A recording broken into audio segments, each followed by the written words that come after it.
I'm very grateful to the Noble Lord Bird for securing this debate on an issue of such importance, and also for the way in which he introduced it. Also because I have spoken on this issue repeatedly throughout my past 10 years as a member of this House. Thus, it seems a fitting debate for my valedictory speech. I am very grateful to the Noble Lady Baroness Armstrong for speaking straight after me. We have worked together on poverty in the North East. I also look forward to my noble friend, the Right Reverend Prelate, the Bishop of Hereford's maiden speech.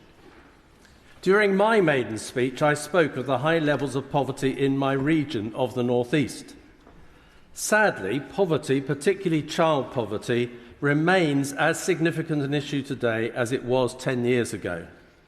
Only last week, the North East Child Poverty Commission released their blueprint for tackling child poverty, featuring the latest poverty stats from 2021 to 2022, along with those recorded in 2014 to 15, the very year I entered the House. They reveal that in 2021-22, there were around 134,000 children living in poverty in the North East Mayoral Combined Authority, an increase of over 7% since 2014-15. But poverty is not just numbers. Behind each of these statistics are the lives of children. The impact on them is all-encompassing. Poverty means going without the basic essentials, not being able to concentrate in school due to an empty stomach, not getting adequate nutrition. A packet of apples costs 5 times the amount of a packet of biscuits. Poverty means missed opportunities. It denies the chance to develop new skills through extracurricular activities. Poverty means growing up too soon. It means dealing with stresses and anxieties with which no child should ever be burdened. It impacts the present. Its effects last a lifetime. But more fundamentally, I care about poverty because God cares about it. God is father of the fatherless and protector of widows, who leads out the prisoners to prosperity. And God calls on leaders and governments to give justice to the weak and fatherless, to maintain the right of the afflicted and destitute, to rescue the weak and needy, not leave them there. God gives us a vision of a world where we let justice roll down like waters and righteousness like an ever-flowing stream. Now, this sets our poverty in the broader context of world poverty. Whilst tackling our own, we must maintain our commitment to the world's poorest. We need overseas development aid to be returned to 0.7% now. During my time in this House, the government's approach to poverty reduction has continued to be promoting work as a route out of poverty. But when the proportion of children living in poverty in the North East from working families has risen from 56% to 67% over the last 7 years, it's clear that work alone is not enough. Low pay and insecure work continue to prevent families from being lifted out of poverty. Work is only a successful route out of poverty if it pays a real living wage, as well as secure hours and working practices.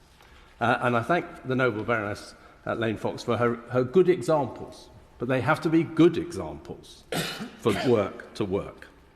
So I asked the government, what steps will they take to further improve the national living wage to be at the real living wage level? Viewing paid work as the sole route out of poverty fails to recognise the invaluable unpaid work that so many contribute. Raising children is the most important role any parent ever undertakes. Its importance outweighs that of any paid employment and must be acknowledged by the whole of society as such. There are further examples of critical unpaid work, including running food banks, caring for those in need, running local sports and creative arts clubs.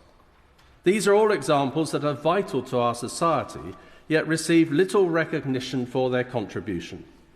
We need a different way of thinking, one where those contributing critical unpaid work are valued in society and no longer faced with financial hardship as a consequence. May I ask the Minister if there is any major work on re-evaluating the great contribution made by volunteer carers, full-time parents, and the wider contribution of unpaid work. To align poverty reduction policy making, we also need to remove the policies that continue to push more children into poverty. I highlight the two-child limit, which is currently affecting 1.5 million children. This and the removal of this would lift 250,000 children out of poverty straight away. I also raise the issue of social security benefit levels. Here we need the Essentials Guarantee proposed by the Trussell Trust and Joseph Rowntree Foundation. Will His Majesty's Government support this? There is no singular simple solution to poverty reduction. It is a complex issue where there is not one switch that can be flicked for it to be solved. But neither will anything change if we optimistically sit back and simply hope the situation will improve. England, as we've heard, currently has no child poverty strategy, and there is no UK-wide one. We have no targets, no coherent cross-departmental collaboration. Now, I thank each of the ministers with whom I have constructively engaged with over the years, and indeed those who speak on the opposition benches. And I thank particularly the present minister, who has been wonderful to work with. My individual meetings with the DfE, DWP, DLUC, the Home Office, DHS and the Treasury have shown that knowledge and insight from each department is essential. Yet they have also demonstrated the need for a more collaborative approach. There's still far too much silo thinking going on. Of equal importance are the clear insights that local government bring from their day-to-day experience of poverty in their communities. There are also those from schools and colleges, from the charities and faith communities that deal with poverty every day. Small and medium-sized businesses create the essential jobs that help people out of poverty. Chambers of commerce do have a very important role. They have insights into the reasons for poverty in a specific local setting. Then there is most essentially the voice of those who live with poverty themselves. We need a vision for reducing poverty and a strategy that engages all these actors. Decisions made by the Treasury, too often on short-term rather than long-term economic analysis, regularly fly in the face of the evidence presented by the other government departments and those who work on a local level. There must be a fundamental shift in our national thinking. Poverty is complex and requires not only focusing on income levels, but this holistic preventative approach. Stronger communities, better mental and physical health, improved family relationships all contribute to poverty reduction. That's the serious bit. As I draw to a close, I want to thank those who have assisted me throughout my time serving in this House. For the wonderful doorkeepers, the staff who serve us in hospitality, the security team, the amazing teams in the clerks, black rods, the Lord Speaker's offices, and all those who serve in whips offices and bill teams. They are superb. Personally, I am also deeply grateful to the Church of England's own very small parliamentary office team, Richard Chapman and Simon Stanley, the public affairs team of the Church of England, and to each of my 3 ramp assistants and my 7 parliamentary assistants and researchers from the brilliant Buxton scheme. Without these people, I could never have taken part in the life of this House in the way that they have enabled me to do so.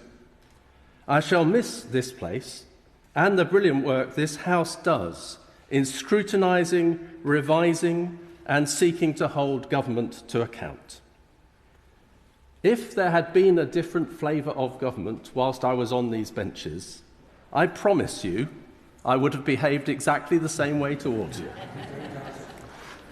My lords, poverty is a scourge. It needs to be confronted head-on as a national emergency. Jesus himself warned us not to harm children.